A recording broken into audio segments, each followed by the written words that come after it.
Yeah, a lot of black brothers and sisters wonder why a lot of white people are prejudiced, and why when they go to certain areas and why they move to certain areas, why white people feel a certain way about them and be prejudiced towards them, and look at them like they gonna steal or commit some type of crime. It's because we do.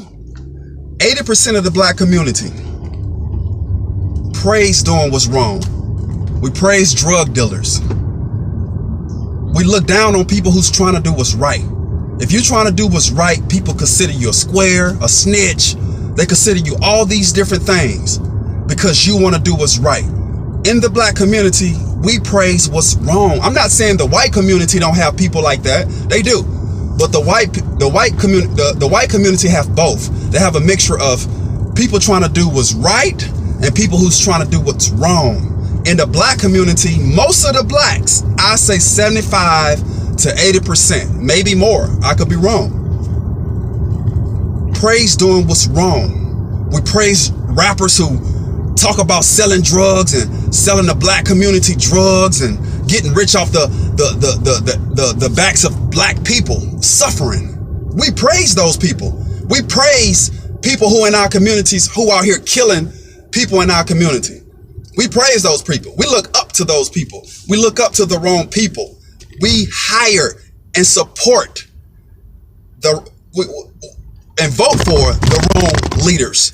Most of the leaders around the black community in every black country, any black community around the world, you will see a corrupt leader, a corrupt minister, a corrupt person who's controlling things in that community, who have no good ill will towards the people, have no good intentions towards the people. This is what we have in the black community, and this is why white people look at blacks a certain way. It's not for no reason. White people are not racist to blacks for no reasons. Right now in this age and time, they don't look at you a certain way for no reason. It's because of what they see. We go to these communities and we try to destroy them. All you got to do is look up some of the cities where they tear down the projects and they put new apartments up. Look at the apartments a year from now or later down the line. The black people destroy those apartments. You get what I'm saying? So we have to change as a people. If we want people to respect us, and love us, we have to respect and love each other. You can't kill a black man and then talk about Black Lives Matter, but you calling another black man an op or another black female an op. It doesn't work out like that. You can't be watching reality TV that has nothing but drama on it with everybody black on there fighting each other. White people tuning into these shows and they watching us. That's what blacks got to understand. They're watching us. So if you want white people to respect you, you have to prove them wrong. You have to prove them wrong. Be something different from what they expect you to be. And we're not doing that. We killing our own community, but then we want to have the nerve to say Black Lives Matter. It's crazy. We protect predators, people like Michael Jackson and R. Kelly, who we don't know if is guilty or innocent. We don't know. Nobody knows. But the black community, some people in the black community, most people still support R. Kelly, even though he did this to black women. He have black women support him. That's how backwards our community is. We support predators. We support people who treating people in our own community wrong. And we support these people. But then when a white person do it, we want to have the nerve to say Black Lives Matter. Black lives don't matter to certain groups like the white community. But we're not even mattering to each other. We don't even matter to each other. We kill each other. We don't look out for each other. We don't come together. But then we want to have the nerve to talk about racism? Come on, man. That's why I say black people are the most backwards people in this world. And when you speak the truth, like right now I'm speaking the truth, you know how many black people gonna hate me just for speaking the truth? Black people hate facts. They hate the truth. It's a fact. When you start speaking the truth against people in our own community who's destroying it, the black people come against you. They attack you. They try to destroy you. They try to kill you. This is what happens when you speak the truth in the black community.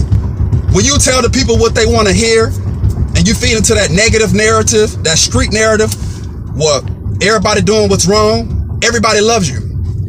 So black people, we have to wake up. And until we wake up, people not going to respect us.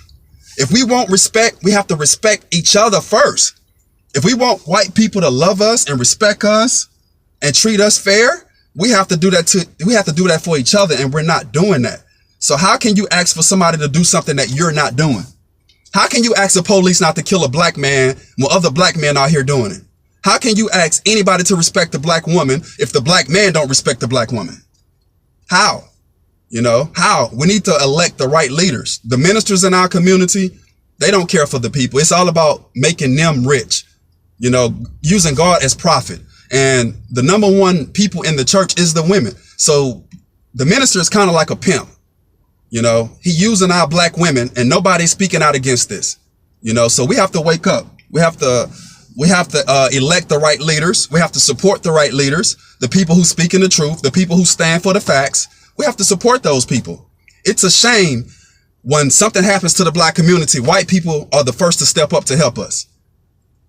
The first. All you got to do is look around. So people have to wake up. You know, racism, it do exist, but blacks killing blacks and destroying other blacks and being racist and evil and hateful towards other blacks, that exists more. So until we stop killing and stop hurting each other and stop fighting with each other and come together, we can't expect nobody to love us. We can't expect certain people in the white community to not be racist and, you know, a certain way towards black people. We can't. How can you expect it? You can't. So as black people, we have to change. We have to. You know, we have to praise doing what's right over what's wrong. And until we do that, people will always look at the black community in a negative way. So I tell the people today, we have to stand. If you want people to respect you, if you want certain groups to stop being racist towards blacks, we have to prove them wrong. And that's what I'm willing to do. I'm willing to change my ways. Like, I'm a black person who was a Democrat. I'm changing. I'm growing every day. I'm not perfect. You know, I'm constantly growing every day, but I see the truth. And once you see the truth and learn the truth, you have to kind of start doing what you learn, you know? So I learned that in order for people to respect the black community, we have to respect it, and we don't. Peace out.